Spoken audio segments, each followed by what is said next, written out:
Hello, everybody.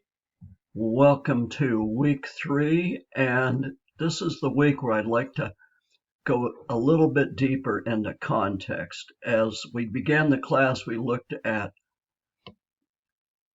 comedy and argument mostly, which makes sense considering the focus of the class.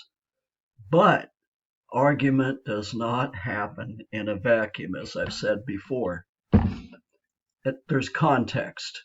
And let's just refresh our memory of that term by going to the modules page and going to useful terms.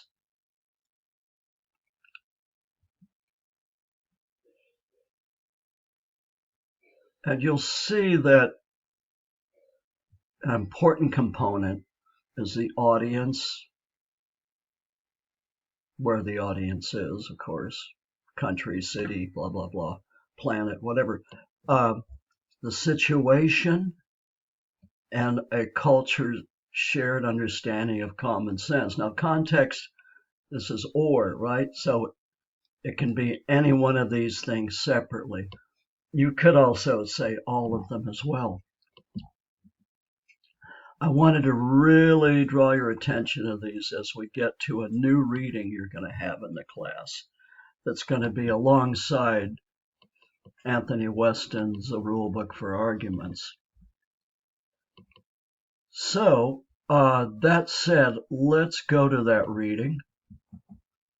And here's the class text list. Here's On Humor, Thinking, and Action. Now, before I open it, I want to draw your attention to something that's really going to be useful to you.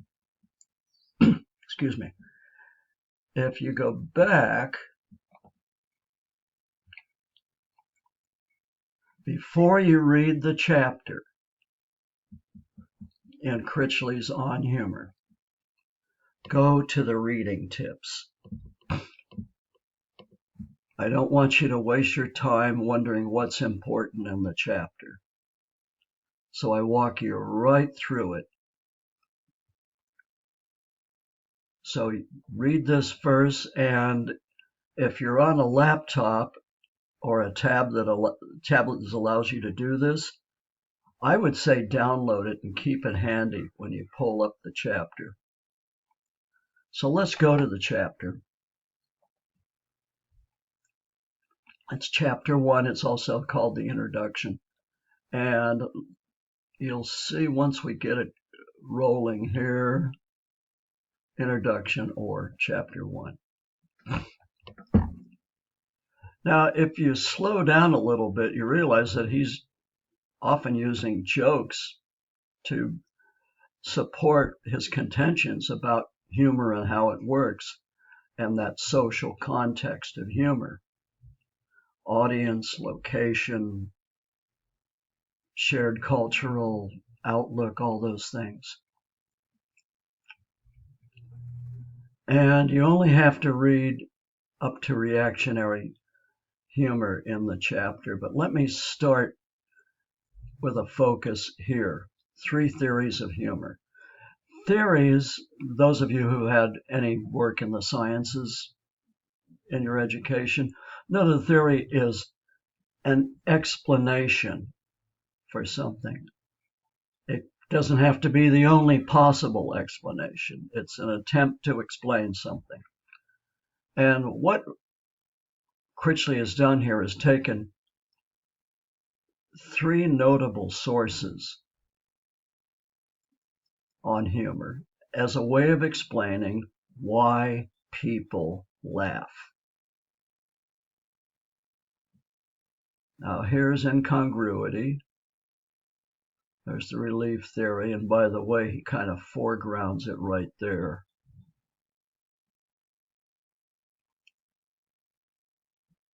And then there's the superiority theory, and notice that he mentions ethnic humor. Keep that in mind, especially when we get into the discussions and the reading questions of the week. The relief theory, I would have come up with a better term for it.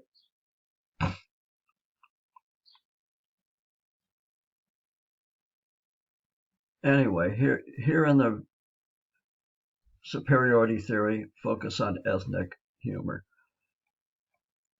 More on the relief theory as we get moving through some of the other readings. And there's incongruity, like I mentioned up top. That's basically the one where this will sound familiar to you, the actual logical conclusion to an argument is replaced by the punchline and illogical conclusion. That's what this is all about. So that's incongruity. That's important, and we've been using that quite a lot, in fact. I just haven't put this name on it until now. But I want to turn your attention to superiority theory for a little while, because it does deal with ethnic humor. Keep that reading guide handy. And on the